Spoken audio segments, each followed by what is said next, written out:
Hey, evening, everybody. JD here, 701 Nation. Just people just starting to roll in here. Josh Patterson, what's up, JD? What's up, Josh? Thanks for tuning in again, buddy. Appreciate you. Eric Newman, good evening, fellas. Evening, Eric. Eric's actually he's buying my old crossbow from me, so I'm gonna upgrade this fall, man. I do have a There you go. crossbow license, by the way. There you So go. my guest tonight, we got Levi Nelson on here. Levi, first time I ever met Levi was tonight face to face. I heard him doing. I think the first time I heard you, Levi, you were doing a podcast with John Arman. I think you guys are out at Game and Fish talking CWD or something, right, with the biologist. Yep. And then, yeah, I heard you, seen or heard you on Scott Bachmeyer's show before, and we had John on with us and Wayne Muth, and I think they both know you, so appreciate you coming on tonight. But Levi was on a black bear hunt, right, in Montana. It was Yep. Just last week I was out there. Yep. with a bow, right? It was both. It was Actually, no, I was with my gun. Yep. okay. Oh, it was with your gun. Okay, I thought it was Yep. bow for whatever reason. So I'm an equal opportunity hunter. I like that. That's perfect, man. I love that. Waylon Turnus, evening, Waylon. Josh, he just relaxed and listening to us. All right. Well, let's hope we give him a good show and we don't bore you to sleep while you're relaxing, man. Levi's he's got to work at the coal mine tomorrow. I only have to work half a day, and I'm going shooting prairie dogs with my buddies. So, Levi, I'll have a few for you here while we're doing the stream, Perfect. buddy. Okay. Perfect. So, how many times have you hunted bear in Montana, Levi? So this was my first time. I've been planning this hunt for 3, 4 years. Every year I said I was going to do it. It's an easy hunt to plan for. It's over the counter, but it's in a bad time of year. We're just wrapping up calving, and then everybody's Mm. branding. So it's gotten pushed off. And this year I decided to be selfish and just take that time to do it, and it went awesome. Awesome, man. Hey, trust me, from a guy twice as old as you, the more you push stuff off, the less it just like you're doing it, man. I see your posts. I like what you're saying, man. You just hit it and you'll get it done, man. That's perfect. Because yeah, you said in the we were talking before the show. You're not married or nothing, so you still get that stuff going. Get that stuff going before the wife or the girlfriend, because they do get a little touchy about it, But I mean, my wife not so much anymore. But that's awesome. So Mhm. what does it cost you when you buy one over the counter there? So the bear tag's $350. I can't remember exactly what the general game stamps and everything are, because I Hmm. buy that at the beginning of the year when I apply for deer and elk and antelope and stuff. But you're gonna do it for less than $400 for the tags. Wow, that's pretty good then. Yeah, absolutely. And over the counter, there's not many over the counter opportunities in the United States anymore. Right. Yeah, for sure. I know my dad always used to tell me when he was younger, they go down to Wyoming and just crush antelope, and they get antelope and mule deer tags. And God, I mean, not anymore, man. I mean, I've never No, hunted there. So you got some dandy antelope behind you there, by the way. antelope are kind of my obsession. I've never shot any real big ones, but it's hard to pass up a 70-inch goat. Well, the ones behind you, look a lot bigger than the one I got. The only one I got a small buck with a res tag once, and then I got one at Scott Bachmeyer's place. I went down there, COVID year 2020. I mean, not a dink, but not big. I mean, and I never shot a state buck tag in North Dakota State. I had, and I see it, and I was like, hell yeah, man, I want that sucker. So Yeah, yeah. actually, I cut my teeth on Standing Rock antelope. That's what kind of where I learned. And for antelope hunting, I think it's a perfect place to learn because I don't think you're going to find any more scared antelope in the lower 48. Yeah. I thought it was going to be simple, right? Because in the summer we're down there shooting prairie dogs, and I was like, yeah, I'm going to go drive down there and we're going to smoke one, and we're going to be celebrating. No, man, we chased some things around, and actually, when I got it, it was like a 500-yard shot. I think I said that on the previous show, but I hit it in the leg, and I ended up having to finish it offhand. But yeah, it was. It wasn't, It don't always like work perfect. yeah, like a lot of hunts, right? It never works. I don't think I've ever had like even a stock on one. You think that we're gonna go here and there, we're gonna pop up, and he's gonna be right there, and you're, huh? What? How do you get?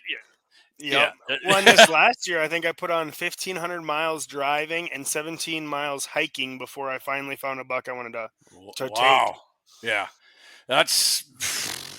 But hey, man, that's part of it. That's fun. I mean, That's all about it, man. I'm all for the hunt. You get so all right. Let me get a few things out of your bear here. So what you said you got? I thought you got it with your bow. You said you got it with your rifle. What kind of rifle did you get him with? Then? So I have a Seiko S20 300 Win Mag. My dad had a Seiko when I was a kid. Well, he still has it to this day. And so I knew it was a good, reliable gun. He's not he's not real kind to any of his equipment. So if it could withstand him for that many years, I knew I was going to trust a Seiko. And 300 Win Mag, you can't go wrong with a 300 Win Mag. So No, we were just talking about that before the show. We'll leave that for a little later, but you know, you were using the right one there. yeah. So how many days did it take you to get them? Then I mean, was it on public land or did you go on private land? Well, how'd that go? Yep. So it was all public land. Did a lot of research. Like I said, I've been planning it for quite a few years. So I've tore apart the maps, scouting primarily like on X and stuff. Um, but I went out there. I had planned 7 days, and I was going to hunt every minute of every day for 7 days until I had to come back. And my main goal going into this was not to kill a bear, but was to see a bear because I've never even seen one in the wild. Hmm. On day two, I saw a sow with a cub, and then on day four, I found the boar that I ended up harvesting. Awesome. And So how close did way you get? better. I mean, did you bait it or did you? I don't even. Do you call bears or did you just get close as you could and let the 300 do its thing? Yeah, so in Montana, you're not allowed to bait. And I think it's the last 2 years they've allowed using dogs to tree bears. I don't have dogs or buddies that run dogs, so I was spot and stock. So the name of the game for Montana bears is getting as high as you can and glassing till you find them. And they always Hmm. say glass till your eyes bleed, and They just about were, huh? it's a So, lot. how close did you get to it then? And how long was your stock on it? So I glassed the bear up almost 2.5 miles away, and I sat on him for about a half hour to make sure he wasn't just passing through. He was grazing on the side of a mountain, and once I convinced myself he wasn't going too far, I threw everything in my pack and I took off. It took me about an hour and a half to get there, which I was pretty motivated to get there because I didn't want Yeah. him to disappear. But through all my research, I've learned that if they're grazing on a side hill like that, they're going to be close because they like that area. So So I bears eat knew, grass? yep. So especially in the Okay. springtime like this, they're kind of cleaning their system out because they haven't eaten anything all winter. They can't go straight to eating meat primarily because it'll kind of mess up their Mhm. digestive system. So, but I knew he was going to be in that area with how long he had stayed there. So I hiked over there, and um, he wasn't there when I got there, which I wasn't mad about because I figured he was going to stay close, and if I stayed there all day, there was a good chance that he was going to pop back out. And I'm you can't tell by camera, but I'm not in the greatest shape in the world, so I was a little whooped once I got there, and I started pulling all my gear off, my pack off, and I looked up, and there was a black stump in front of me about 120 yards, and everything looks like a bear when you've been glassing for days. Yeah. And so Yeah. I didn't really pay any attention to it and just kind of set all my stuff out. And I looked down again. I said, doggone it, that looks like a bear. And I looked through my binoculars, and sure enough, that bear was sleeping on a log at 120 yards below me. Unreal. And so it was a chip shot. And I had been planning all week that my shots were going to be pretty far because you're looking across valleys. And Mhm. so in most of my situations, the shots were primarily going to be 400, 500 plus. And here he was Yeah. 120 yards. Didn't even have to touch my turrets. Awesome, man. So, like, what bullet did you use and what were you using? So I've been using 168 grain Amaxes that a good buddy of mine reloads for me. Mhm. Um, Everything I've shot with that in the last 3 years is it's done amazing. Yeah, so that AMAX. So there's always the big debate about whether that's a match bullet. That's not a hunt. I mean, everything I've seen, match bullets kill shit. Yeah, if not better, just as good as a hunting bullet, right? And I'm not a ballistics expert by no means.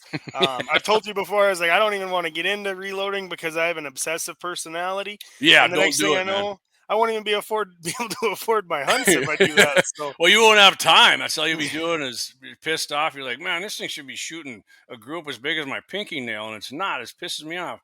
And my Hmm. buddy always says, "Yeah, yeah, if you want a cheap gun, just be around Jamie. If it doesn't shoot an inch at 1,000 yards, you can buy it from him for a quarter of what he paid for." There we go. We should start shooting together. Yeah, yeah, he's exaggerating a little bit there, but yeah, I do get pissed when it doesn't go. I mean, I've over the years I've chilled a little bit on it, but so Well, so and you that what do you go ahead? that gun and them loads will shoot better than I ever will. Mhm. And I that's what I told him. When I started shooting these, he made me a pile of them when I bought this gun, and they've performed amazing in target shooting, hunting. They've done amazing. So what do you get like if you're on the bench and the bag's at 100? What do you get for like a group? Oh shoot, it's Inch, I a mean quarter? inch and a quarter. I mean it's right there. I Yeah. know my dad and I were talking when I shot that bear, and he was wondering how I was able to pull it off, and I said I can shoot a quarter at 100 yards. I better be able to kill a bear at 120, no matter how nervous I am. Yeah, I mean, it looked like a big bear because Levi's. You're not a small dude, right? What do you? I mean, I never seen you, but I mean, just by judge, you got to be like 6'2". I'm about 6 foot 260, so I'm not a Yeah, little guy by any yeah, means. yeah. He's a bear himself, so I.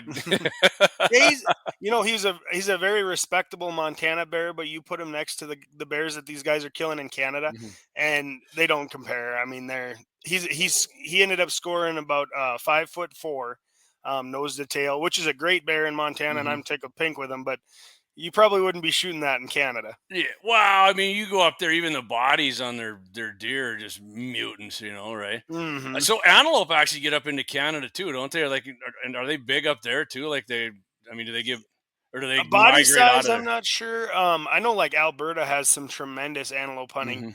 Hmm. I know horn wise they get very big. Body Hmm. wise, I couldn't tell you if they're any different than the goats we have down here. Yeah, I just every time I see them guys hunting, either whether whitetail or mule deer up there, I'm just like, God, look at the freaking body on those things. But people in Texas see our deer up here and like, Mom, look at the bodies on those. So, Yep, exactly. I'm looking at their antler size down in Texas, and they're looking at the body size up there. Yep. Oh man! So I see. What'd you do with the? What do they call it on the deer? The hide or the pelt, or what do you want to call it? Yeah, What'd you do with that? so in Montana, you actually have to pack out the hide, the whole hide, to be checked in. So they go through it, look at everything, make sure everything's kosher. They have to make sure that you didn't shoot a sow with cubs. Certain units you can only harvest so many sows. So I mean, they do a bunch of checks on your Hmm. hide and stuff, and they pull a tooth. So I pulled that whole hide off, and packed it out, and then a lot of guys don't eat bear. I'd never shot one. I'd never tasted one. So I packed the meat out too because I definitely wanted to try it. I did see you made the sausage, and you said it was good, right? So how did Very you make good. the sausage? Did you mix it with pork like you do other sauces, or just what do you do with that? So I was lazy. I took it to 3B Meats, which I Yeah, do with that's most of my fine. animals. And they made I had it envisioned the whole time before I went that if I did kill a bear, I wanted to make blueberry sausage. Hmm. And Hmm. I'd had it before. A buddy of mine had the deer made into it, and it was sweet. It tasted similar to like if you get syrup on your country style sausage. Really? And so that was kind of what I envisioned. This didn't turn out sweet, but it tastes. If somebody would have given it to me, I would have said it was pork sausage. I would have never known that it was Really? bear. There's no Okay. wild taste to it. I mean, It looked which good, man. I mean, it looked good. I was looking at that picture. I was like, damn, that does look good. I took some to work today and passed it around. Of course, I didn't tell them what it was till after the fact, and everybody was like, "Man, I should start bear hunting." I think I've only had one person tell me they didn't like bear, but for the most part, I think everybody else told me it's good.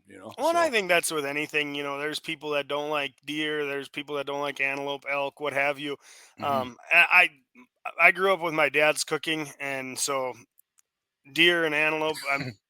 Well, deer especially. I grew up eating deer, and I love deer. And people talk about the gamey taste, and I think that's the That's good deer, flavor of right? the deer. I mean, I enjoy it.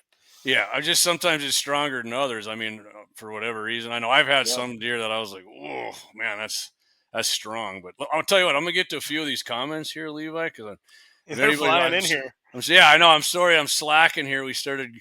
Okay, let's see here. Whalen, my cousin Dave, he's tuned in down in Georgia. Gene says women's opinion only matters when you marry them. Yeah, I mean, it definitely matters then for sure. It's a whole different ballgame. Eric Is that the Newman. mayor of Mobridge? Yeah, that's it. Yeah, lever action, heavy lever action there. Eric Newman said he went bear hunting in Idaho a while back. Was a blast. Been applying for bear in Minnesota. Me too. What? Hopefully one of these days I draw Minnesota. So a buddy of mine goes to Wisconsin every year. I didn't even know they really had bears there. But yeah, he gets bears. yeah, he does. He shoots big ones. Mayor says my first antelope was in Harding County with an SKS. Perfect. I love it. How many shots, Gene? Just one? Did you soft point on it there then, or what'd you use? Eric Newman, antelope is his favorite hunt and eat. I mean, yeah, I think the best. I think antelope's best when it's canned. Really, you ever eat any canned meat, Levi? You do I've that? had canned meat. Actually, Kurt Sherrato has given me some in the past, but I've not tried doing it myself yet.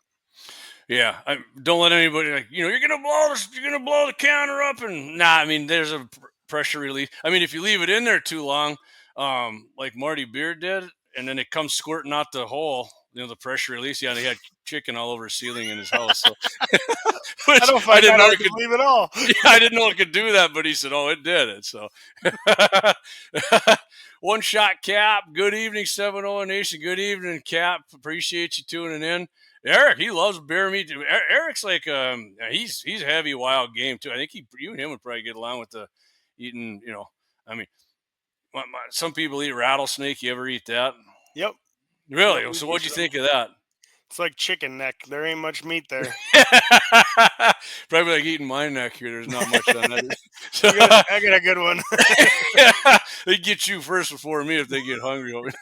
So, we actually butchered a porcupine one time. Okay, so I heard that's good. Eric tells me. What'd you think of it? It tastes like chewy pork, like the stuff you get at the Chinese restaurant. I thought it was good, but it was a lot of work. Okay, yeah, I couldn't. Did you get how many times did you get poked? And did you get one stuck in you? I don't think it was. I don't remember it being too bad, but I know it took us a long time to skin it, and then we got done with the meat we had, and we're like, I don't know if this was quite worth it. I don't know if it was worth it, right? We should just do a steak on or something. Mm-hmm. Waylon Turner says I'd eat antelope over deer. I love antelope. I probably would too, to be honest. I mean, I think, I definitely think where you shoot it makes a difference too, because we had. We're north of Golden Valley. I don't know if you know where Golden Valley is, west of Beulah there. But I mean, when they had a season, we'd go up and shoot doe. If the doe, I mean, because they're eating freaking, alfalfa all year, and and man, that stuff tasted so damn good. It was, I wish we had a season again, but you never know. Hey, Levi, you ever skin a grizzly? One shot, Cap asked. I have not, and I have two fears in my life: grizzlies and women. So I usually try to stick away from the grizzlies. Sounds like you're not full of common sense there, Levi. I like where you're at there, buddy. All right, I tell you what, so if you're just tuning in, we're gonna do, I'd say about 8:40 here. We're gonna do the trivia question here, for the draw, and whoever gets it, it's a two-part answer. You got to get them both right. But if you get it, you're going to get the one free barrel threading from Bloodline Kinetics. You're one of our great sponsors in Bismarck. Levi knows the answers. So hopefully, he just promised me he wasn't going to text his buddies. So, but yeah, so hang in there. If you're just tuning in, we are doing it. We haven't done it yet. Levi, we're going to take our first break here, our first commercial break here from our great sponsors. As soon as I find it right here. Let me see. Make sure you get the right. See, you guys got this set up for me, so I'm not sure which one. All right, right here's our first one. We'll be back in a couple minutes. So, hey, if you got a weak bladder like me, Levi, but you're a young guy, I think your prostate's pretty good. Yes. All right, hang in, we'll be right back. That's a war face. Now let me see your war face. You don't scare me. Lauer Auto Repair, located at 309 South Washington Street in Bismarck, North Dakota. Give them a call at 701-258-6308. The team of mechanics at Lauer Auto can take care of any problem your vehicle is having. And when you do business with Lauer, you can be assured you're doing business with a pro Second Amendment America First repair shop. There are plenty of other auto repair shops in the Bismarck-Mandan area. But why take a chance at patronizing a shop that might not have your beliefs at heart? Make no mistake. Make no mistake, Lauer Auto is your pro Second Amendment repair shop. When you talk to the guys at Lauer Auto, don't forget to tell them that you heard they are a sponsor of Guns and the 701 and that you appreciate their support of our pro Second Amendment, pro North Dakota live stream and podcast. That's Lauer Auto Repair, 701-258-6308. 701-258-6308. Located 309 South Washington Street in Bismarck, North Dakota.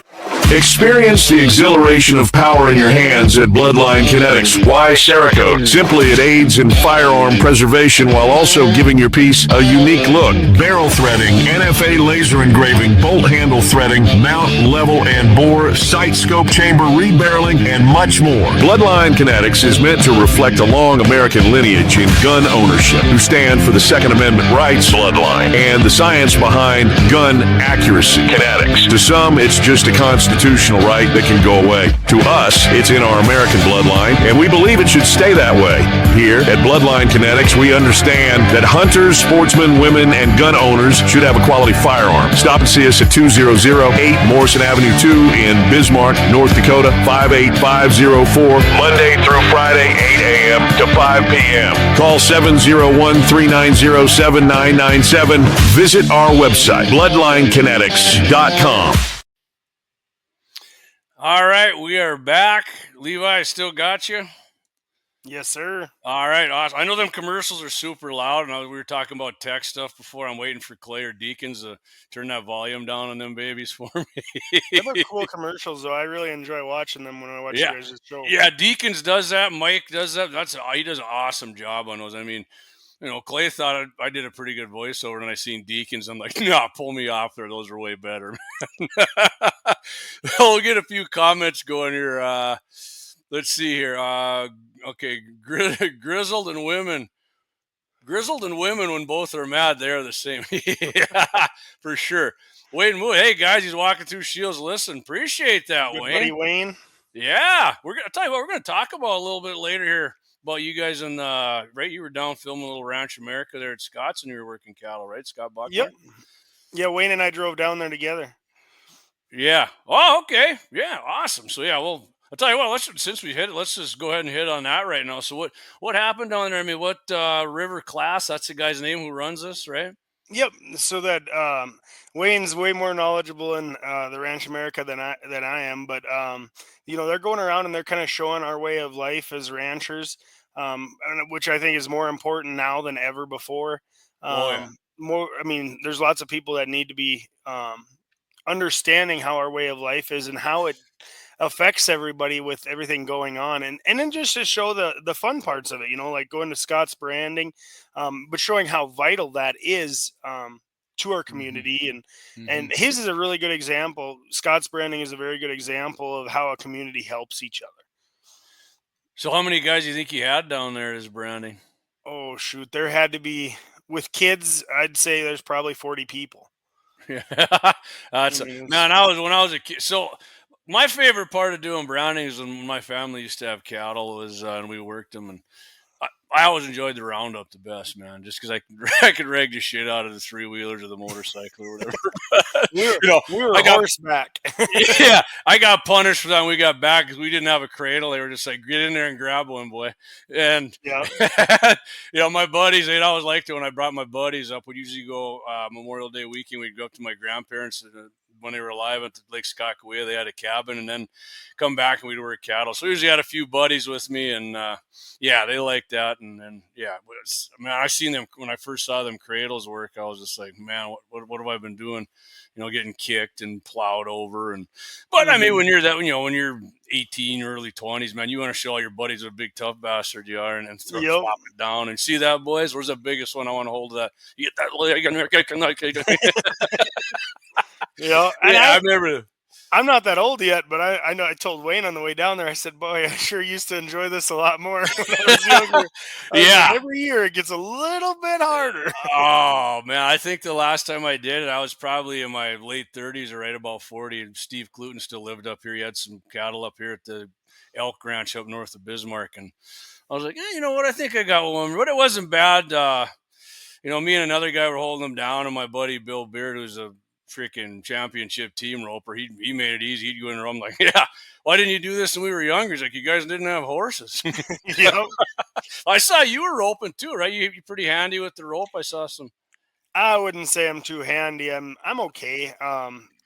Shoot, there was 12, 13-year-old kids at that branding that could outrope me, but That's probably what they I do can all rope day it. though on the dummy, and right. I Yeah. mean, they're cowboyed up already, and I know The I night seen some. before when we were drinking and roping the roping dummy, I sure could catch, but I got a little aiming juice in you. yeah, I just needed some aiming fluid the next day, and I just was missing it, I guess. That's freaking. Cause I tried to rope, man, and you wouldn't know that my best friend growing up was a championship team roper. If you saw me grab a rope, you'd be like, "Put it down, dude." It'd be like some liberal picking up a rifle and like, "Hey, set it down. You're not trained, man." Oh, Good. but yeah. So what they do when they filmed you guys down there? I mean, Well, and River jumped right in. He was doing everything with us. I brought a horse down for him, and he helped round up, and he roped off of him, and oh, I he mean, knows how to rope too. yep, Oh yep, God, yep. He everybody was up does and but me. roping. That's all you got to do is jump in and try. Yeah, right. Right. Just Just just get look started. just look dumb as long as I catch them. And so the first episodes are airing. I think Wayne had a post right in September. Yeah, I think he did. I just was looking at his comment and I laughed. I could even rope too when we were roping the dummy and drinking. Yeah. I thought, wow, Wayne knows Wayne. I mean, Wayne knows the beards real good, so he'd probably just. I mean, I don't know if he's as good a roper as the beards. I guess I don't know Wayne's, but he's probably He can rope. underselling himself here too. He can definitely rope. Yeah, see, I mean that's good. You gotta just play it cool, like it's like playing pool. I'm okay, and then you get in the game, and I told him, I said, I'm not a real good roper, but I said, I can fish pretty good. I just throw them in and let them walk into it. When just you get them throw out, it. noi cares. Yeah, exactly. I'll remember that if I ever got to do that. But Just let them I, walk into it. if I could just back up to it with my Kawasaki mule and then punch it when they get in there. There you go. I used to ride horse a lot when I was a kid, but anymore, I'd get on it and they'd probably be like, "You ever ride a horse before, dude?" I don't ride near like I used to. When I was a kid, I rode all the time, and I was too lazy to put on a saddle. I rode bareback all the time, and I don't ride near like I used to. But between work and my hunting obsession, it takes a lot of time away Yeah, from I it. mean, it's what a guy ever prioritizes. That's just how it goes. So, And I broke my father's heart. I bought a four-wheeler about 4 years ago now, and yeah, man. never look at me the same again. Once I got my first motorcycle, man, it was all over with, and I sold my horse, and like I was more like of a trail rider, and we went to the Badlands, and you know, I always told my buddy, I'm not, I definitely never thought of myself as a cowboy. I was always more of a redneck than a cowboy. So, and that Hmm. remains true today. Nothing wrong with that. No, I like rednecks, but I'm just gonna ask. Let's talk a little gun action here. You said you use that 300. So, like, what do you think your favorite rifle and cartridge is? Just like all Definitely, around. definitely 300 Win Mag. I've been playing with the idea of getting a 300 PRC. Um, just haven't decided to pull the trigger on it yet. The 300 Win Mag's been so good to me that I've just had to stick with it. Hmm. So, I mean, like, I know you said you were in a ballistics geek, and I mean, I am on some things, but what's the difference between a 300 PRC and a 300 like velocity or anything? You know, any differences on that? As far as I know, I think the PRCs are a little faster and a little flatter. That's I I don't mean, think with it's turrets and gaining drop too much. reticles anymore, though, right? I mean, Yeah, it's not too big of a deal. I know, like I killed my biggest mule deer to date last year, and I shot him at 702 yards with that gun. damn, Um, nice shooting, man. and so I mean, What'd that I don't know. score? He scored 164 Sweet. And where'd you get him at? in eastern Montana on public land, even. I mean, that's a huge deer for public land in And eastern I'm a Montana. private land hunter, but I got lucky. Well, hey, sometimes you got to be that way, man. Biggest whitetail I ever got, 100% luck. So I'm not, I'll take it. I'll take it. So we got a Yep. question here for you. One Shot Cap says, "Hey, Levi, are the antelope having their fawns yet?"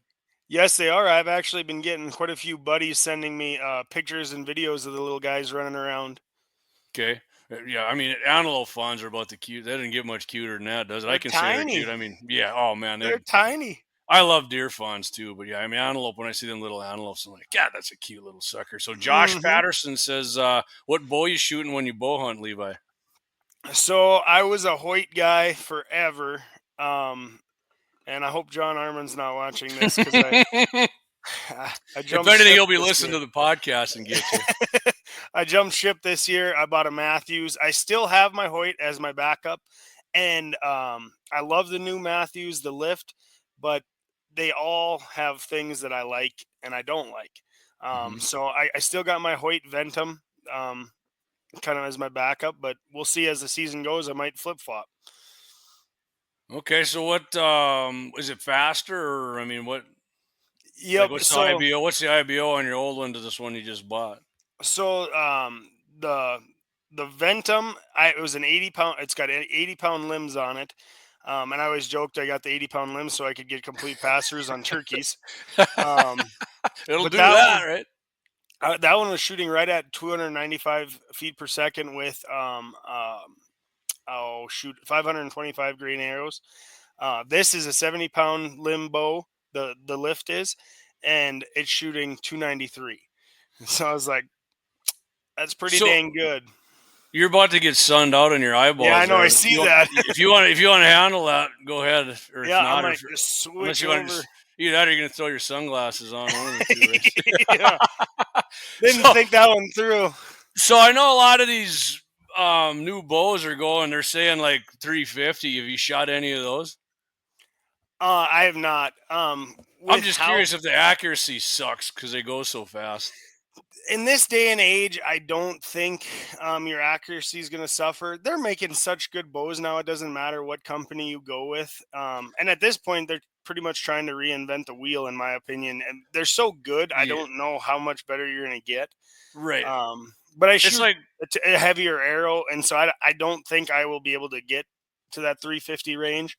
Um, I mean, but honestly, 300 you is get pretty you're good. heavier. I mean, you're gonna get pass throughs either with a heavier, you know. Typically, yeah. And I got my crossbow is like 380, and I always say like, God, some of these now are going like 500. I'm like, you're gonna never find your freaking bolt, man. I mean, Yeah.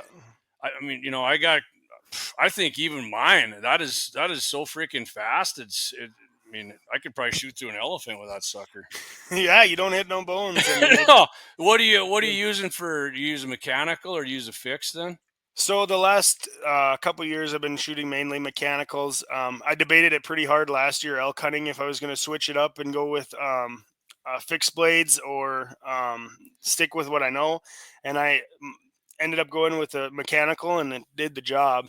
Did not get a pass through, but I shot him at 65 yards and heart shot him, but I only got about a foot of Nice, penetration. So really. Well, I mean that's. I mean, if that I'm not gonna lie to you, my crossbow would probably go through that.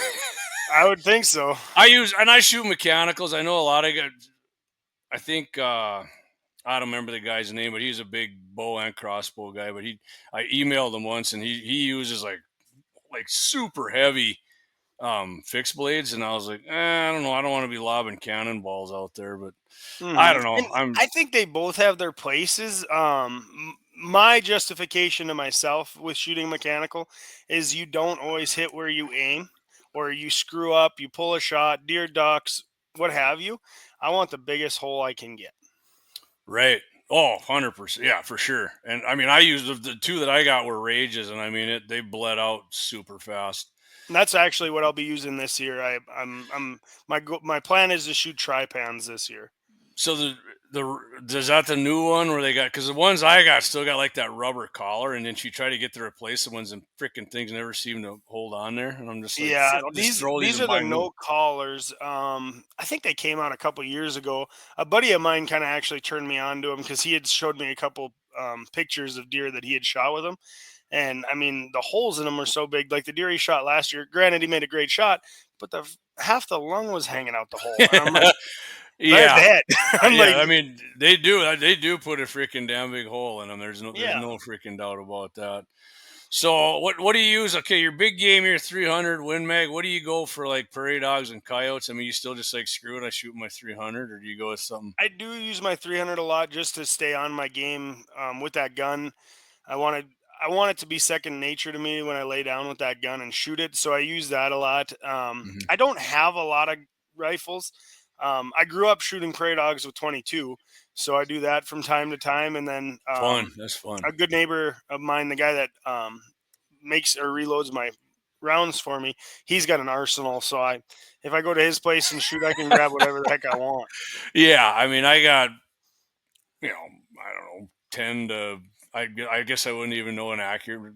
I mean, talking handguns and everything, 10 to 15, and Hmm. you know, I don't know. We took his 454 Casul out one day trying to shoot that thing. And Did you hit that one any? was rough. No, I couldn't hit the broadside of a barn, but my wrist sure felt it when we were done. I believe it. Well, I mean, unless you get a dot or something on, if you're trying to shoot something small with irons at any range, you know. But yeah, so what do you? So you're mostly 22. Then when you're shooting prairie dogs, you don't got like a 223 or nothing like that. I don't have a 223 yet. I've been playing with the idea of trying to get a coyote set up and, um, AR with a thermal on it. But my priority has been big game, and usually I'm pretty busy doing that all year. Hmm. So I just Yeah, haven't messed I with it mean, when yet. I see coyotes, I mean, I don't. I'm gonna be honest, like calling them, the patience for that, man. I just don't have it. And some of my buddies dig it, and our neighbor, and I'm just like, yeah, hey, you guys want to do it? Really? I'm like, yeah, yeah, Oh go yeah. for it. All my buddies I let go in there and coyote hunt on our place, and it does me a favor. And with them not being worth anything, it doesn't really turn my crank. But Mhm. I got a buddy that's big into thermal hunting, so I'll go with him a couple times a year. And daylight calling coyotes just really doesn't do Yeah, nothing I for me. mean, yeah, I mean, I don't. It's not like I don't enjoy shooting one when I see it, but I Yeah, mean, absolutely. yeah. Gene says they do make human-sized guns. Yeah, they make a gun size for about anything, right? All Yep, right, I'll tell you what. Should we do this giveaway? Should we do it? absolutely. All right, guys. So what we're gonna give away here from our sponsor, one of our sponsors, Bloodline Kinetics, they got one free barrel threading job to include thread protector and one thread adapter for specific caliber and barrel diameter. Not refundable for cash or other cash offers. $100 to $150 value. So here's what the question is going to be, and I'll tell you. Here's this. It's a two-part question, so don't. When I ask the first question, don't get all crazy and I got this, and don't put it in. Don't answer it right away because it's just two-part. You got to get them both right. And who the first one to get it right? Like I said, I told Levi he might be able to see for whatever reason. Sometimes other people can see the answers first. I mean, it'll come through, but you got to get them both right, and the first one that gets it, they will get this. And if you don't know where Bloodline Kinetics, they're in Bismarck here. If you didn't hear the first commercial, gun builder. He's building Clay and I each a rifle and barrel threading, chambering. He does everything. So yeah, Levi, if you want a pimped out coyote rifle, BRC, or go talk to our man Jake down there at Bloodline and probably hook you up with some. I've been in his shop. Like I said, it looks like you ever seen the end of the first Terminator when they go into that building and all them machines in there? He's talking to me. I'm like, man, you're way over my head with this stuff. just want to look around. Yeah. And he is actually texted me today and said we can take out some of his custom made stuff and start doing some field testing with him, which, Heck yeah. yeah. Boy, I hate to do that, right? Yeah, I suppose we could make that Yeah, happen. I suppose I'll torture myself here and do that. All right, so like I said, two-part question, and this is according to Sig's, one of the sales managers here at Sig. I can't remember what his title is there, but he worked at like Winchester and a couple other gun companies. But here's the first part of the question. Like I said, you got to get them both right, so don't answer right away with the first one. You got to get them both right. So 60% of hunting rifles are chambered for 2 cartridges. What 2 cartridges are those? And of those 2, there's one of them that's obviously one of them gets, higher sales percentage than that. Which one is that? So again, 60% of hunting cartridges are chambered hunting rifles, whatever you want to say. 60% of hunting rifles are chambered for 2 cartridges. You got to get those 2 right. And of those 2, which one is the number one? So the first person that can get that right, And you can go ahead and Google it all you want. I don't think you're going to find it. Well, I heard this on a podcast from a very popular hunting guy. So if you want to go ahead and quick try and look that up, and I can say I got them both wrong. So yeah, but you did get the bonus one right. You did get the bonus one right. So, I mean, let's so nobody's I mean, they're all Googling right now, right? Or whatever they use, Google, whatever search engine they use. Either that or they're just like, what else is there just like, screw it, right? Just send your best shot. Yeah, give her a go, because if you get it wrong, I'm not saying you're done. You can guess again. Gene Cox 30-30, 30-6. Nope, wrong, Gene. And I'm not going to tell you if you're wrong on both or one. But I mean, you might be in the caliber territory on one of them.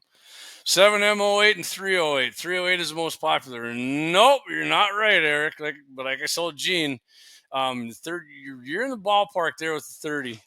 Google is cheating. Hey, if it is cheating, you ain't trying. Yeah, who said that? One of the wrestlers there. 243, 30-6. Nope, not right, Josh. Oh, come on, ask an antler question. See, I had to make it hard. I had to make it a little difficult so nobody could just look it up right away and get it, right? Because I'm probably 270, 308. Nope, Ivan, like I said, some of you guys got half of it, but 270 and 308 is not right. I think you said 270, right? I did, yeah. I figured that was one of your guesses, right? I figured that was a popular one. Yeah, you said 270 and 243, I thought.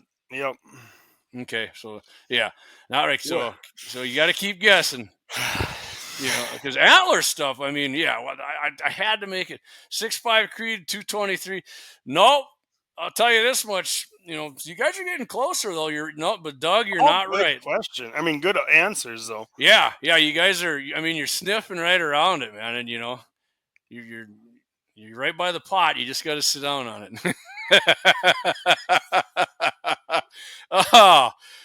So what? Until these guys get her going here, Levi. 243, 308. Nope, not right, Wayne.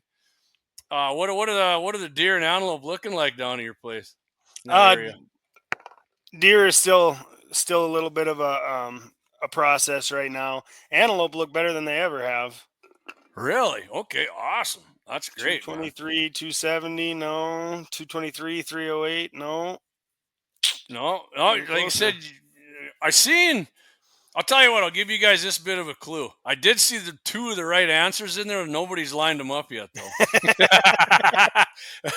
Right? And that's just the first part. They got to get the second part. Get the second part, yeah. Well, and that's just a great question. You got these guys stumped. That's right. I mean, the fingers are, I know you want that threading badly. Last guess, Gene says 30-6 and 6'5" Creed, 6'5" Creed top. Nope. Gene, that doesn't have to be your last guess. You're not right, though. Keep her coming. Yeah. Doug Wolf, 223 and 22. 22 would have been a good one to guess. Not right, but that you'd think that would have been a good one. Right. So Lynette says, remember the hotter and colder game. Well, some of these guys, nope, Wayne, you guys are like half hot and half cold. Like I said, you just gotta. Nope, Ivan. Nope, you're halfway there, man. So yeah, I would say deer at our place, 308. Oh, Eric almost had it. What's that commercial with the guy with the fishing pole? You almost had it. You got to be quicker than that. Yeah, you got to be quicker on them keyboards, man. If you get it, you got to be quicker on that. You got me, no idea, man, Josh. All you got to do is send it. Just send another one. Right, just throw it out there, man. Right. I'm saying almost everything but the correct answer to you guys. Yeah, it's hard. But yeah, the deer, they were looking. I mean, last deer season it was down for sure, but antelope, I would definitely say the antelope are down as of right now. And the pheasants, though, the pheasants are freaking just gonna. If nothing happens weird, that's gonna be the best pheasant hunting season. 308, 30-6. Nope. Waylon, you're halfway there. Greg Erickson, nope. Just beep on both of them. Yep. Yeah, you're getting colder, man. You getting colder? Yeah, I've been impressed with the pheasants and partridge. I've never seen so many dang partridge in my life. Agreed. I'm not. Oh, we got a winner. We got a winner. Oh, Josh 308 and Patterson. 6'5" top. Josh Patterson. Ding, ding, ding, ding, ding, ding. Winner. He was going to give up too, right? He said he was stumped. Yeah. All right, Josh. Congratulations, Josh. Waylon. Nope. Josh has got it. Waylon Josh Patterson. 308. 6'5" Creed. The 6'5", and everybody's like, oh, 6'5" is number one. It did, but he did say slightly ahead of the 308. So everybody who says the 308 is an outdated old piece of junk, which I definitely don't agree with. 308 still, and hunting rifles. I guess what he said. Take your. Some people probably get pissed. I hung my 308 AR. So did I, but. I'm thinking like the SIG Cross and, your typical European traditional stock bolt, whether you want a 10-round mag or whatever. But, right. So, Josh, I got this baby for you. Guns at gunsinthe701.com. I might actually have your address yet in the emails. Let me check. But send your address to guns@gunsinthe701.com, and I'll get this baby in the mail for you. Thanks to Eric's guess, I got it. He said, my boy will be happy to know 6'5" is top. He loves it. Yeah. Right? Hey, we talked about it earlier. Everybody likes to talk crap about the 6'5" Creedmoor, and I say that it is the Nickelback of guns. Everybody talks crap, but they all listen. Yeah, and I said right when you were saying that, I'm like, yeah, and I like Nickelback. I was jamming some Nickelback today. Oh, all right. So we're gonna hit our next. Doug Wolf said, "Congrats, Josh. We're going to hit our next, our big ad here. This is our all four of our sponsors on it. And like I told Levi, I like to keep it about an hour and 15. So got a few more things I want to hit on here. I'll tell you what, guys, we're just for the hell of it. When we come back out of this same podcast I was listening to, it's just so you can thump your chest a little if you get it right. What was the number one Magnum hunting rifle? When we come back from the break here, go ahead and put your answers in the chats, and we'll see how many people can get it right. So, all right, Levi. So, if you hang in there, if you gotta go get a drink or whatever. I know you got to work. I mean, water, but I can probably refresh mine. There you go. All right, we'll be right back here in about 4 or 5 minutes, guys. Hey, if you don't go, I appreciate it if you don't go, because then you can see our sponsor. So, all right, absolutely. We'll be right back. Right on.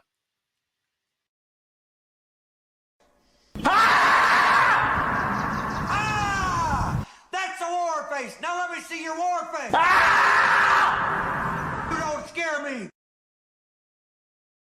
Lauer Auto Repair, located at 309 South Washington Street in Bismarck, North Dakota. Give them a call at 701-258-6308. The team of mechanics at Lauer Auto can take care of any problem your vehicle is having. And when you do business with Lauer, you can be assured you're doing business with a pro Second Amendment America First repair shop. There are plenty of other auto repair shops in the Bismarck-Mandan area. But why take a chance at patronizing a shop that might not have your beliefs at heart? Make no mistake.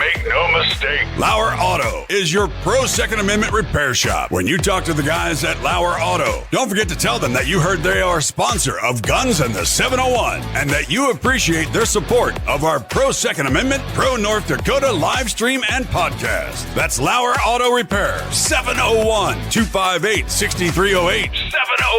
701-258-6308. Located 309 South Washington Street in Bismarck, North Dakota.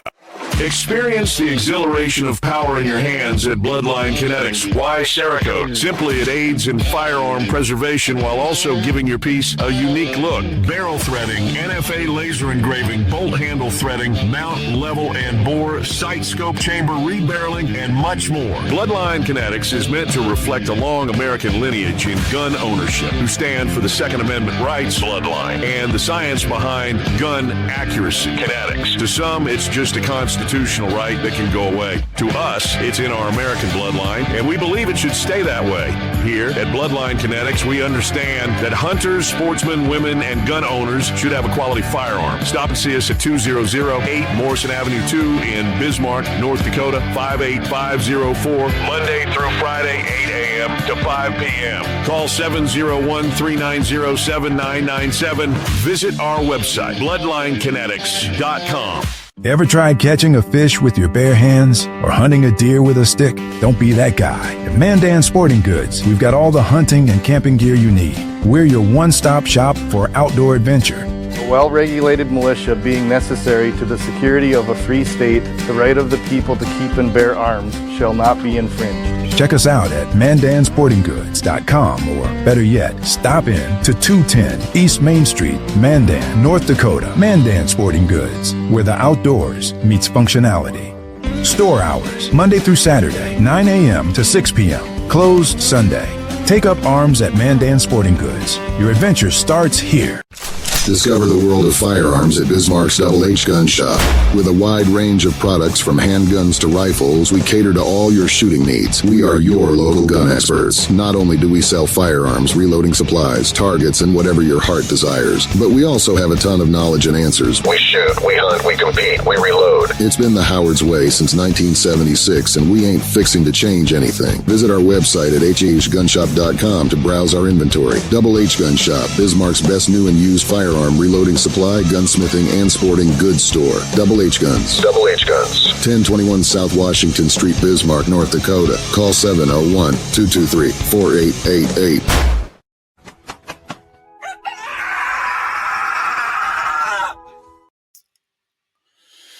Yeah, we're back. We're back. Levi, he's trying to follow looking the all light dark here. Yeah. We got our guest here, Levi Nelson. There we go. We got you there, buddy. Follow the light. Man, I'm having a good time with you. We might have to get you a little more set up here and get you on a regular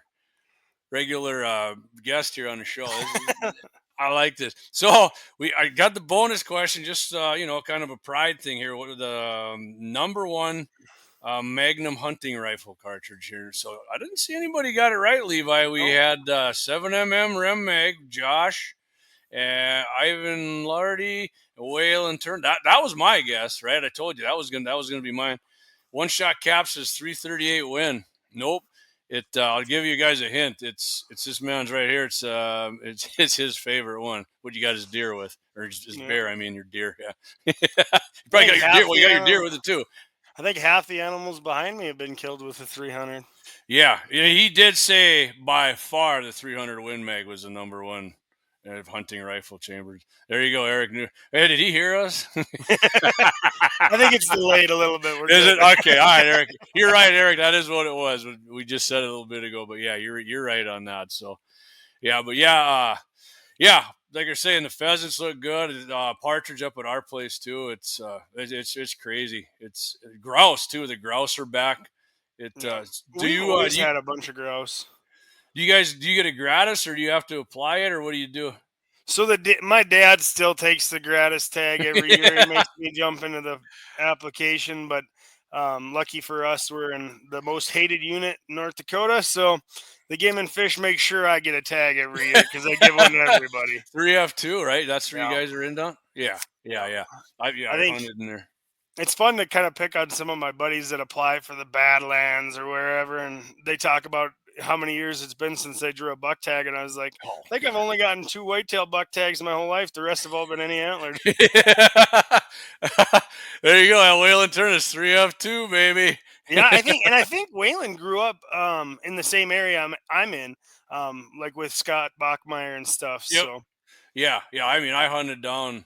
I mean, I got out of deer hunting for a while there, but my buddy got me back in, and I just started apply with me down there, and they rented a hunting cabin, and it was good. I mean, I enjoyed hunting down there. So Shields, yeah, he's down by Shields, and I say I'm from Solon. I live in Mandan when I work. I have a place up here. I don't have room in the old ranch to keep all my mounts, so I said I just needed a place to store all my stuff. But yeah. But I say I'm from Solon, and Solon and Shields, they ain't real far. You can make both bars before bar close. Oh yeah, for sure. Yeah, I've been down there many times. The Solon one for sure. Shields not as much, but Solon, I mean, man, go party with the Gerhardt and Freilich boys. Yeah, when you guys were talking, they canceled that prairie dog shoot, right? Yeah, that's what they were saying, and I know I had heard talk about it that they were having some issues, quote unquote issues with prairie dog numbers. Yeah. And I listen to KLND radio quite a bit, Little Eagle, South Dakota. Yeah. And they were talking about the plague and how they were losing all their prairie dogs. Everybody else is cheering, and they're like, Yeah, "No, that's a form of revenue." they're sad, and everybody else is, the ranchers and farmers like, yes, get rid of them. Yeah, Yeah, Josh says Shields has their egg and lollipop shoot this Saturday instead of the prairie dog shoot. Yep, that'd that's what still be pretty fun. I met Josh down there. Him and oh man, I'm having a blank of his friend there, but yeah, we met him down there at the last year. Doug and I were Doug and I have been a team a couple times. We didn't win anything, but the You had town fun. we were on was it was fun, man. We had a fun time, and then in the bar down there, was it Wagon Wheel or something? I can't remember what it's called on Main Street there. Shoot, I can't even place it. Rich Johnner, there you go. Yeah, yep. Got a picture with them guys, but yeah, we had a blast down there, and like you said, didn't win, but and he did well. The first time Doug and I were, we got like almost zero. I mean, it was so windy that day and crappy that there. Yeah, we tied with you in access here. Yeah, we were hanging in the top 10 after just a little bit, and then we got booted out pretty quick. I'm gonna make up for it tomorrow, though. So I was gonna say, if anybody's tomorrow afternoon there, if you're just east of New Salem, heading east on the interstate, and you see some guys right off the interstate in a little prairie dog town there, go ahead and beep your horn. That's gonna be Axe and I and my buddy Brian, and Clayton's going to be there. I can't remember which one of his boys is coming up, but it's kind of a smaller town, but I've been eyeballing that sucker. And Doug whipped out his Onyx, and we looked. I'm like, that's it right there. Oh, yeah, I think I know them guys. So then he texted me, yeah, we got permission. I'm like, are you kidding me? Yeah, they're going to poison it. We can go in there. So sweet. So that's going to be two action in there, man. It's going to be fun. Yeah. So you did. So you put in for a muley then, or do you get any antler? Because my unit, you got to put in for a muley buck or a whitetail buck. Yeah. So 3F2 is any antlered, and then I put in for a whitetail buck, second choice.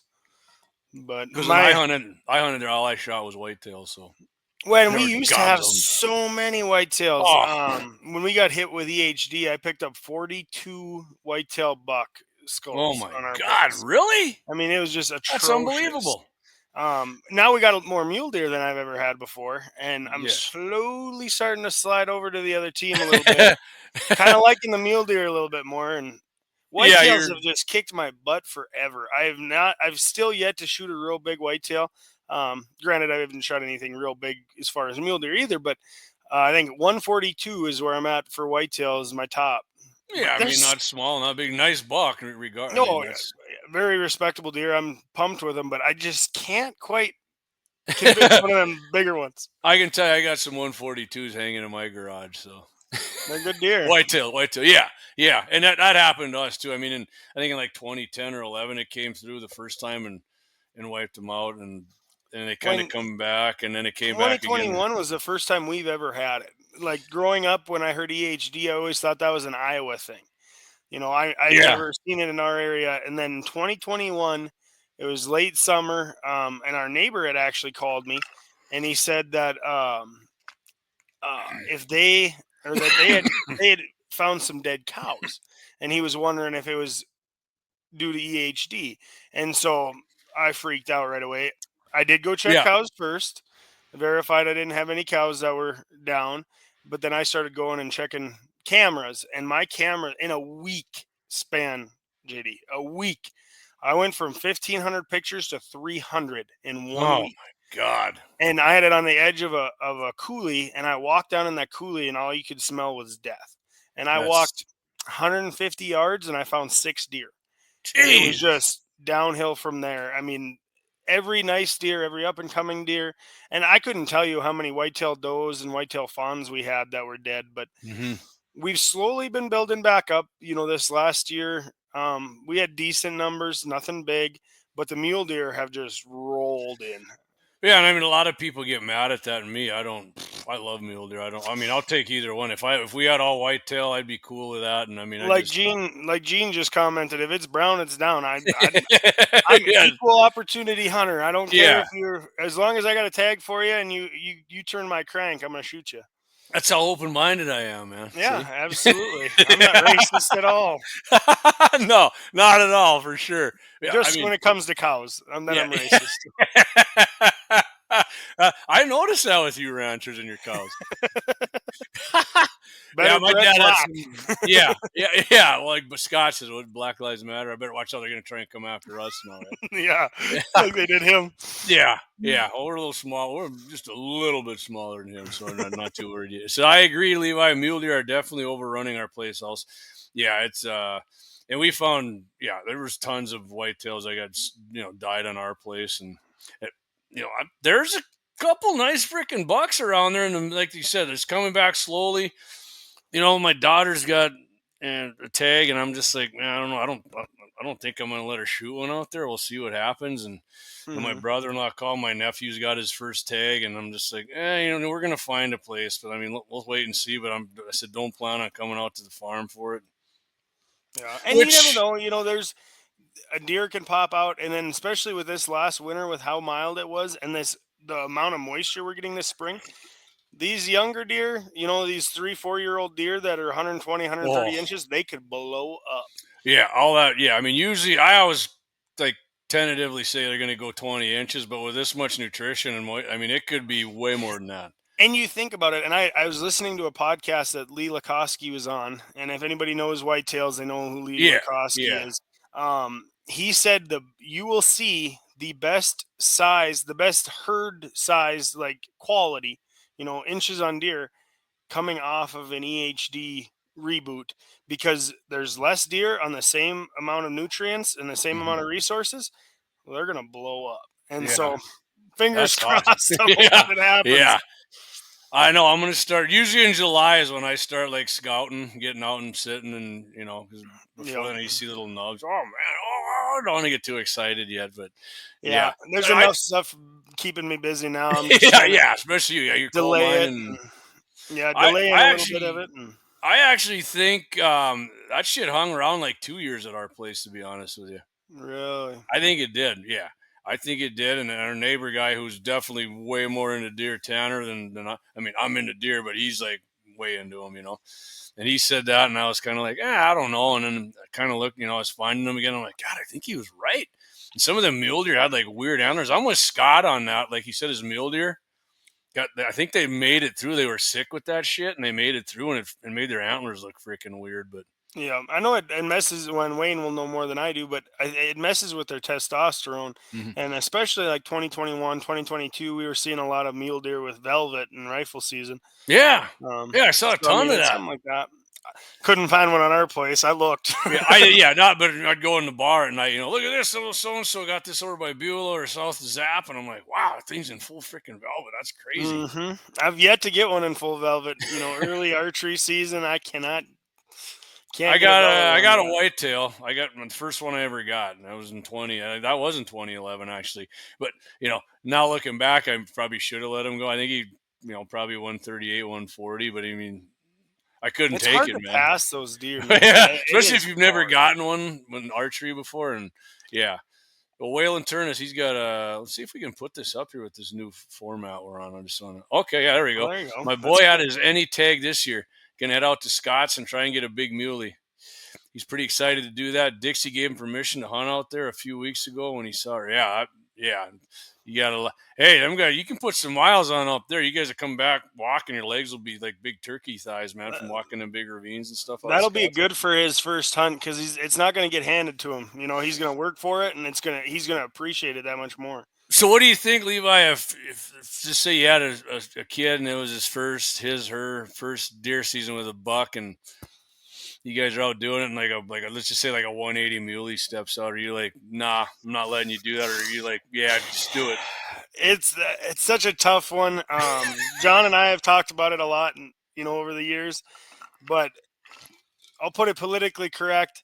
That'd be like having your son's first kiss with a supermodel. Yeah, hey, that's a freaking awesome analogy right there. It's you want it for him, but not much where to go after that. It's hard. I mean, if it's like a 150, probably I'd be like, yeah, absolutely. But then I'd be like, man, I don't know. It's just in my mind, it would, because in my first one was a freaking dink, man. It was a forker muley, and I was so jacked up. I mean, I'm pissed to this day because I lost moving around, and when I was younger, moving apartment to here, and I mean, I lost it, and I don't know where it is. But yeah, I mean, I You wish I know, still had. But yeah, I was like, yeah, this is freaking awesome, man. when But my first deer I ever shot was by myself. Like my dad's not a big hunter. He's a rancher that shoots deer. There's a big yeah, oh, I difference. know plenty. Yeah, for sure. And he was so mad that I wanted to hunt the early rifle season for youth, but it was my first tag. I gotta go. And so we had strict rules that I was not allowed to shoot a deer unless it was a giant. Well, a giant 2 point walked out and I couldn't let him walk. And I wouldn't trade that for anything. Right. It's all about stepping stones to me, and like I said, I've still yet to shoot anything real big, but every animal you kill is a stepping stone and it Hmm. means something to you. Yeah. Behind me here, if I figure out my deal, that middle antelope right Man, you got there, some great antelope in there. that was Jesus. my first ever antelope.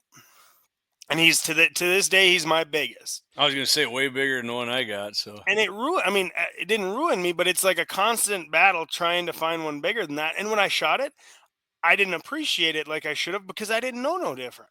right. It's and I think that it comes to a lot of people, their first deer they shoot giants, and then after that, they look down on somebody else's smaller deer, and it's like no, like it's stepping stones. Yeah. And like I'm we talked actually. earlier, it's about luck. I mean, Yeah. half of Oh hunting is man. luck. I mean, it is. I mean, I can think of a couple I shot, like two of my biggest ones. It was freaking luck, man. I was just Hundred walking, or percent. we were driving and pulled up on some of our land, and huh? It wasn't like I was all, And then I got smaller ones that I busted my ass for, which I appreciate a lot more. I mean, I'm actually kind of, I would say I'm maybe regressing because I mean, before I was like, there's no freaking way I'm shooting anything that's not 165, but I got a couple huge 3x3s.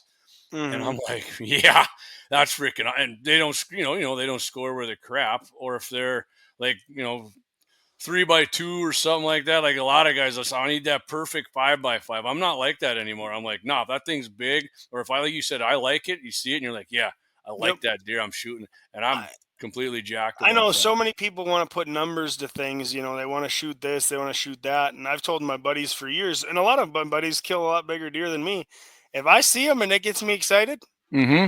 he done. Mm. He gone. Yeah, that's what mine was last year. My friend, I mean, one of my lifetime friends is with me. And he's like, "Nah, you don't want to shoot that one." I'm like, "Yeah, I do." You do? And I'm like, "Yeah."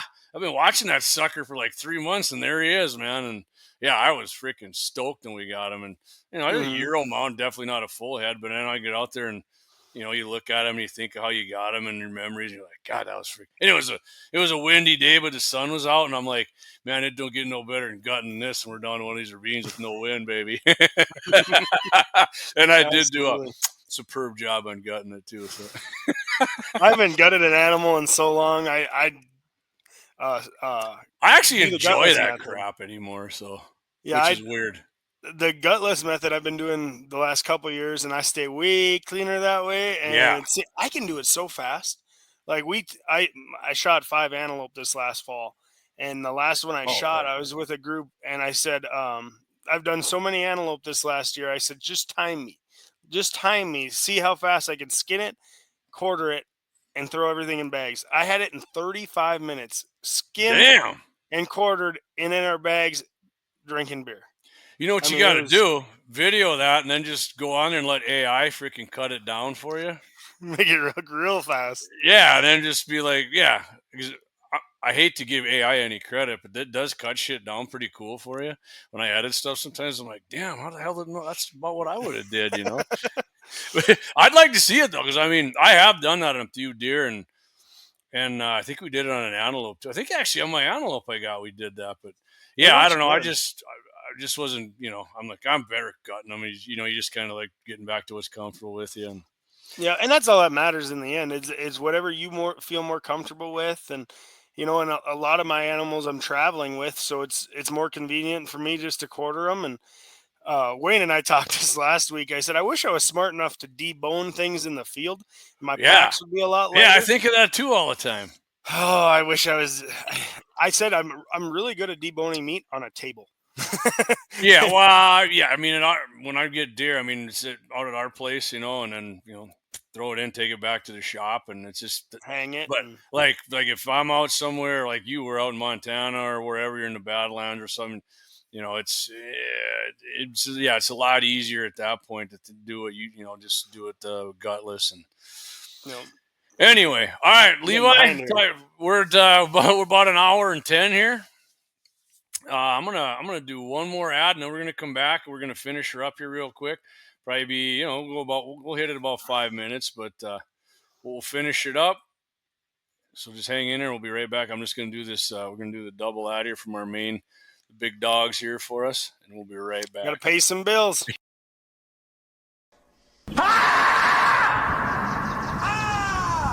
That's a war face. Now let me see your war face. You don't scare me.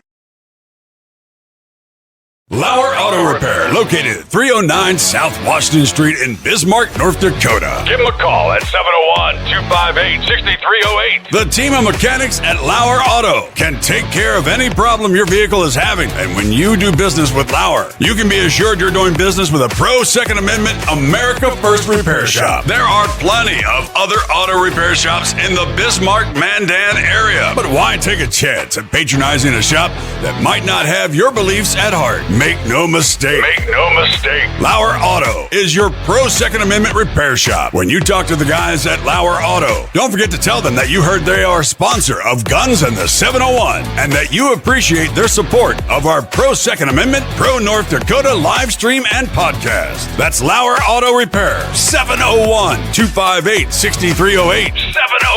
701-258-6308. Located 309 South Washington Street in Bismarck, North Dakota. Experience the exhilaration of power in your hands at Bloodline Kinetics. Why Cerakote? Simply, it aids in firearm preservation while also giving your piece a unique look. Barrel threading, NFA laser engraving, bolt handle threading, mount, level, and bore, sight scope chamber rebarreling, and much more. Bloodline Kinetics is meant to reflect a long American lineage in gun ownership, who stand for the Second Amendment rights, Bloodline, and the science behind gun accuracy, Kinetics. To some, it's just a constitutional right that can go away. To us, it's in our American bloodline, and we believe it should stay that way. Here at Bloodline Kinetics, we understand that hunters, sportsmen, women, and gun owners should have a quality firearm. Stop and see us at 2008 Morrison Avenue 2 in Bismarck, North Dakota, 58504, Monday through Friday, 8 a.m. to 5 p.m. Call 701-390-7997. Visit our website, bloodlinekinetics.com. Oh man, here we are. We're back. I'm just looking at stuff. I'll tell you, I'm gonna hit some of these comments here, Levi. I get to babbling here, and I apologize for missing some. If you guys are listening on Rumble too, the Rumble comments don't come up, and I didn't check them out. I apologize for that. I know we do have a lot of listeners on Rumble here too. Like you can see how many people are listening here. That's only on Facebook and YouTube. So we're on X and Rumble and Twitch. We just started on Twitch, so. If you guys like Twitch, that's super clear on Twitch. So all right. Anyway, Josh Patterson again. Josh, congratulations. Josh was our winner tonight of the barrel threading from Bloodline Kinetics. And he said his boy shot a spike with his rifle last year on his any tag. Then a few weeks later, shot a nice 8-point whitetail with his bow, which is his first archery deer. Heck yeah. Which is, whale and turnus. My first was a 2x3 when I was young. Yeah. And then, man, I know that's awesome. That's fun. It's the first time you get to do that. Yeah. And Gene Cox, the mayor down there in Mulbridge, ex-mayor, right, and federal meat inspector, he said his heart speeds up when a doe comes out. Mine does too. I just usually don't shoot them, even if I'll be honest with you, when I get a doe tag in our unit, I always put in for my second, because if you don't get it on your first, you're not getting it in our unit. But I always get it, usually just to preserve a doe, because I'm like, well, I'll save her and then, in the 2 fawns she's going to have this spring. But, go ahead. Used to have, and they still do it, but we'd have the extra tags, and so they'd sell concurrent doe tags. And when I was starting, the last few years, I'd buy about as many of those suckers as I could afford to waste some money on. And great practice, as much fun as a guy can have, and I like deer meat.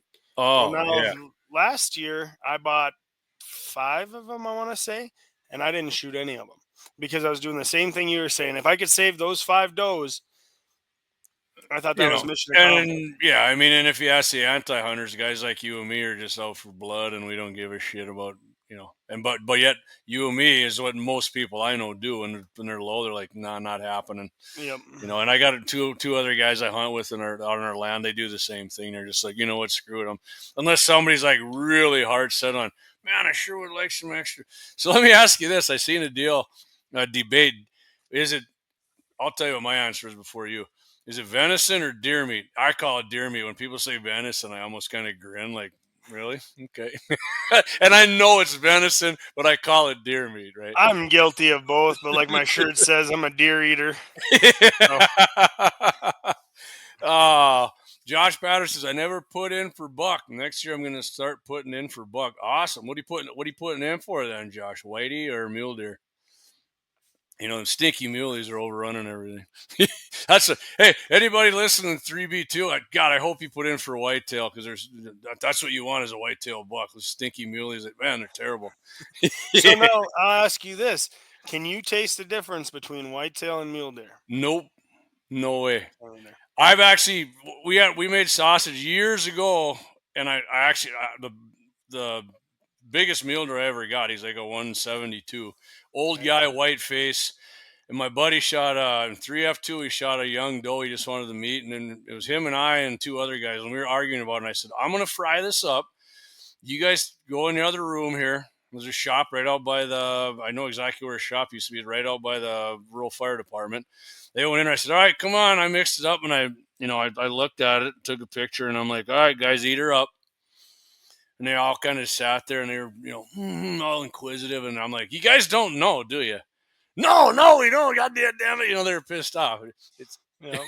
I like to do that with northern too. And northern and walleye, if you get the bones out and fry it up, get the nice. They taste the same. Yeah, man. I'm just like, the slime's off. It's not. You don't know. I mean, as long as the bones are out, there's no difference. I think northerns are freaking awesome, man. If somebody's got deboned northern, you don't want it. JD, hell, I might even pay you for it sometimes, because I don't fish much. But yeah, deer meat all the way. Eric says, awesome. All right, Levi. Tell you what, tomorrow morning, 8:40 a.m. Central Time, Mitchell in the morning, 550, 99.7 on iHeart. Clay and Deke are going to be on Guns in the 701 every Friday. We're on, and it's got that later time because the Twins, they got a baseball team in Minneapolis or something there that kicks us back in the summer. But but make sure you get that. And of course, every Wednesday, Guns in the 701's on it. They moved. Hey, I started a trend. I said it's summertime. I'm going to 8:00, right? Summer hours. And the guys started doing the same thing. So works good. Yeah, right. Everybody's out mowing their lawn or whatever, which I should have been doing tonight, but I wasn't, but whatever. That lawn will be there this weekend, and when Scott shows over, I'll mow it then. Yeah. Perfect. And and I'm on every other Thursday. Next Thursday, I'm actually on. I've been doing a lot of shows. We had a lot of political guys on. It's political season. Appreciate all the politics. Kelly Armstrong, Rick Becker, Alex Balaz. I invited a couple other ones. They didn't want to come on, which is fine. Kelly said he wants to do. And I do mean once he's governor. He said he wants to come on at least every quarter, and I said that's freaking awesome. That is awesome. Kelly's a good guy. He's going to make a great governor. And Rick said if he gets into the House, the first bill he's going to introduce is called HB 701. So how cool would that be? There you go.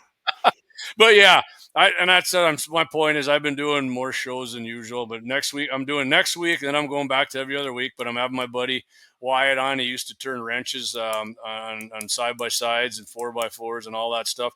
He's going to give us a rundown on all the new cab models, the 1000s with the heat and air. And he's a big Polaris guy, but he did tell me he was surprised by a few things. So if you're interested in and I'm sure we'll get into some pheasant hunting too, because he's a huge pheasant hunter.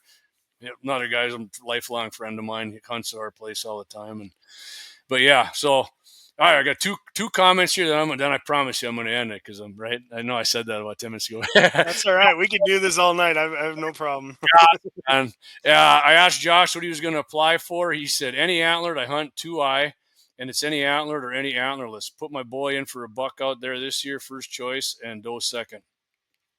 Yeah, Awesome. so I'm gonna just when I get my drawing, I'm gonna just not even open it until I do my show and just oh god, everybody cares what JD's gonna draw, right? But I just for the hell of it, I'm gonna do it. So. See, I wish I could be like that, but I have these Well, I say that. smartphones Hey, nowadays. I say that. I say that, right? It's just like I'm only having one beer tonight. 12-pack later and 3 shots. Yeah, exactly. That's why I drink water. Eric Newman says for them to taste differently, they need to come from different areas. Mule deer and whitetail in the same area eat the same. Just the screen when I mean food, so they taste. I agree with Eric 100%, man. It is. Yes and no. All right, I struggled with that one. All right, give me your breakdown of it, Levi.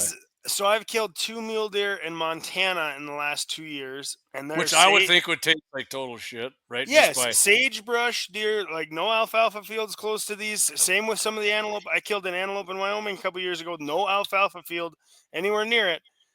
Tasted the exact same as the alfalfa fed deer that I get at home and the alfalfa fed antelope that I get back at home. So I'm not gonna I think about it. Because I have had deer in years that I thought, when I'd cut them open, I'm like, man, it doesn't smell like anything. This is gonna be, and then I eat it, and I'm like, man, that's a little more. And I'm making a little more venison out than I of thought. them and stew. It's not just sausage because you can mask a lot of flavor in sausage. Don't get me wrong, but like steaks and stuff. So this year, sorry, I'm gonna ramble on again. Go for it, man. I shot an antelope in Wyoming, which was an alfalfa fed antelope, but I shot him and made a bad shot on this antelope with my bow, and it took us quite a while before we finally got him killed. It was 97 degrees outside. Everything in you is saying this goat is gonna be bad. We made some that night in camp. Amazing. It was great. Man, I'm with you. I think it all comes down to how fast you get them cleaned, how fast you get them on ice, not getting hair and urine and feces. That's the main thing to me. Yeah, doing that shit. I put that far and above, where they come from, what species they are. And maybe my taste buds just suck. I don't know. You maybe drank a Bud Light before you did that, right? Michelob Ultra for me on a diet. I love Mick Ultra, man. I know it's the same company. But so we got some few comments here. Josh says he can't wait either. Wayland Turner says you'll be checking your email, JD. I think you're right. That's what mine is. It comes through on my phone. I gotta look at it. Yeah, I probably will. Gene says, remember, deer sausage is great when it's 100% pork. Eric says, Idaho mule deer tastes different than a South Dakota deer. Okay. And Waylon said, I agree with Scott Bachmeyer. As long as it gets cooled down right away, it's going to taste. See, Scott and I have had this discussion. I'm definitely not on board with that. We've shot antelope out at our place, and it's 60 degrees, and we've driven around there all day, back to Bismarck that evening, hung them up, skinned them out, man, and honestly, that was some of the best antelope meat I ever had. So, everybody's got their theory. I don't know. Maybe we're both full of shit. We're trying to say here. I don't know. Maybe we just get lucky and they taste better. I've had beef that doesn't taste good that's corn-fed too. So. And at the end of the day, that's all that matters. As long as the way you do it is how you like it and how it tastes. Yeah. Mission accomplished. So, like when you make sausage every year, Levi, I've been using the same recipe for like 3 years. Because I got it now, and I'm like, man, this is how I want it. I love this. My kids like it, and And then this year, for whatever reason, there's something in there that doesn't taste quite as good as it has, and I'm just like, man, I didn't change anything. Mm-hmm. I smoked it the same, but and sometimes I almost wonder too if part of that isn't because you've been eating so much of it for so long that if your tastes kind of change. For sure. Like when I get. Like this last year, I harvested 11 animals. I got everything you can think of made under the sun because I didn't want the same thing every day. I'm not a dog. I don't want to eat the same food every day. So I change it up. Again. I change it up and I don't have anything that I don't like, but like I said, I'm not a little fella. I eat well. Good, man. Hey, if shit goes bad, you're gonna outlive me because I'm a little scrawny dude. So. Well, I'm tall, but I ain't very wide. So I was going to add one more thing. Wayne did. So Wayne Muth texted me. He was shooting his AR down at the range, and the top turret and the side turret actually blew off his old Bushnell. Yeah, like it blew off. I've never seen nothing like it. And Wayne said, I've never seen nothing like it. And I said, Wayne, call Bushnell. I said, they got a lifetime warranty. I bet you any money they'll warranty it. And he's like, really? I'm like, yeah, sure as shit. I said, get back to me. Send me a bag. He said, Bushnell came through. Send him a brand freaking new scope. Looked awesome. Well, And, ask Wayne if that scope was older than I am. yeah. Oh, what? Oh, was that old? I don't know. It looked it, man. When I seen it, I'm like, Jesus. I don't even think. But my dad sent in some old loophole, like late 70s binos. I'm like, send them in. He's like, there's no freaking way. I said, yeah, there is, Dad. Good companies, lifetime. Sure as shit, they did, man. Wow. I've had some warranty by loophole. They were awesome. And my Vortex, like some people bitch about Vortex. Vortex freaking just sent me a freaking, they no questions asked, brand new one, man. Yep, I broke my spotting scope last year on an elk hunt, and I took it to Shields, and I had the receipt. Brand new spotting scope. Yeah, I mean, I'll tell you what, I got Burris, and I love Burris stuff, and I'm not going to trash them, but they kind of dicked me around on one of my scopes. They're like, nah, it's not blurry. And I'm like, yeah, it is. I got the same exact one. And now when I use the side focus, it won't, that's your eyeballs. And I'm like, no, my buddy Trav has the same one. Look through his. And I'm like, Trav, look through mine. And he's like, yeah, that's blurry. And I'm like, all right, sorry, man. I love your drop reticles. I love it's nice and clear. They're fine, but I can't do it no more. Yeah, and that's the one thing that's kind of been holding me back. I've kind of wanted to get like the Swaro ATX spotting scope. I don't know how good their warranty process is, and that's the one thing. I've got a Vortex Razor, and that's what I got. Like I say, they're great spotting scopes, and then if you turn them in, you get a brand new one. They fix them. I mean, they do a great job. So true story here, Levi. My buddy came out. Swarovski spotting scope, binoculars, went out scouting some mule deer out at our place, and I don't know, he came out for Second Amendment Day years ago or something. Had mine, had his, and he freaking Vortex, and all right, so we were looking early morning, and he's looking at mine and looking at his, and he's like, God dang, I gotta admit, man, I don't tell a difference. And I'm like, yeah, and he's like, well, what about when you turn it up? And I'm like, well, if you turn any of them up, it doesn't. He goes, yeah, because mine gets blurry. And then he was just kind of sitting there. He's like, man, I got freaking screwed. And I'm like, well, how much was yours? He's like, $3,000. And I was like, ooh. Yeah, you did. Sorry. And it depends, like them higher end Swarovskis are going to be the same, like higher end Vortex. The more money you pay, the better they're going to be. I mean, a high end Vortex ain't cheap, but it ain't. It ain't Swaro. Yeah. And I got Vortex spotting scope, Sig Sauer binoculars, Leupold rifle scopes. So here's what I think about. Here's the one thing. Maybe you can call me insane and off my rocker, but what I've noticed about like the more expensive rifle scopes, like I'll go to the range with mine sometimes, and my Vortex or whatever, my burst, and it's like off 1/4 inch or 1/2 inch. It seems to me like the more expensive ones, like they hold their zero. Not like I was way off, but I would miss a prairie dog, right? But a coyote I wouldn't, and deer I certainly. But it seems like they stay like right on the nuts more to me than. I got a Leupold VX6 on my 300, and I have beat the snot out of that thing in the last 3 years, and I have not touched it. And I have that CDS dial, the turret on top. That thing you put in your VC and your bullet speed, and and that thing is perfect. And like I said, I don't baby anything. Like I beat the crap out of my gear, not intentionally, but it's just the way I hunt, and I had zero qualms about it. But then again, it's a $2,100 rifle scope. I mean, it's not cheap. Mm-hmm. Yeah, but you know what? When you need it and you know where it's going to be, so see here. Josh says my neighbor had an issue with a Bushnell scope and they warranted it. Yeah. Okay. Yep. See, I mean, and people bash on Bushnell, and I mean, I've even been guilty of that a little bit myself. But Waylon here, what did Waylon say? Let's bring this up here. I always forget to do this. My speed goat I shot in 2004. The temp was 102. Threw it on ice. as soon as it was shot and was good, guarantee you wouldn't drove around. Not in, not in 102. I'm on with. I'm saying, like I said, it was 60, 55 to 60, 102. I'm with you guys. I'm throwing that son of a gun on ice as quick as I can for sure. Shoot, your beer won't even be good for No, 10 minutes yeah, outside. you want to It's drink your beer when it's 102. 102? I mean, I'll do Yeah. it, but if I have to.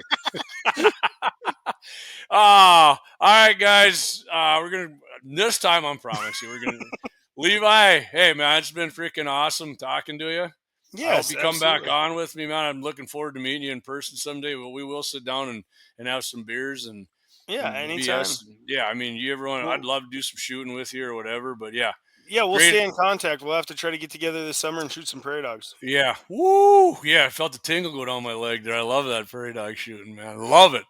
All right. Hey, just hang on for 1 second. I'm gonna end the stream. We'll just give me a couple minutes and we get off here. So everybody, hey guys, thanks for tuning in tonight. Appreciate you. Like I said, tomorrow Mitchell in the morning, 8:40 a.m. Every Wednesday, Guns in the 701, and every other Thursday, 701 Nation. I'll be on next Thursday though at 8 o'clock too. And Guns in the 701 doing summer hours too, 8 p.m. Josh, it's a great show. Hopefully Levi comes back on. Really enjoyed it. Yeah, he's gonna. He's locked in now, man. Levi can come on anytime he wants. Waylon said, "Looks like you're ready for a nap, Levi." The bed is calling my name. All right, guys. Like I said, Levi, just hang on. I promise I won't keep you on long after the show, but I'll let you know when we're clear. Thanks again, everybody. Like Clayton always says, keep your powder dry. Get out there, do some shooting, do some hunting. Enjoy the United States of America and that Second Amendment, baby. It's the best ever.